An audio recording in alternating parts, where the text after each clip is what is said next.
खबर शामिल करते हैं। गोजरा से deputy district health officer Gojra doctor Naseem Sarwar Sheikh ने अतायत के खिलाफ भरपूर कार्रवाई करते हुए चक नंबर 181 जिम बे आराइया वाला और नवा लाहौर गजले में गैर कानूनी क्लिनिक और वेटनरी मेडिसिन की फरोख्त पर चालान कर दिए।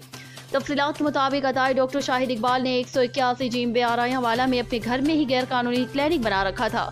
घर में क्लिनिक होने की वजह से क्लिनिक सील तो ना हो सका, लेकिन उसके खिलाफ अंडर सेक्शन 419-420 के तहत FIR का इंदराज कर दिया गया और इसका चालान Punjab health care commission Lahore को भिजवा दिया गया।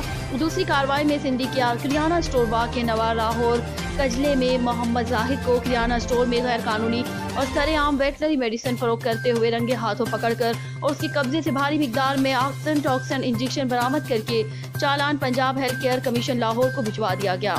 Report Anwarul Haq, fast news, Toba Tek Singh.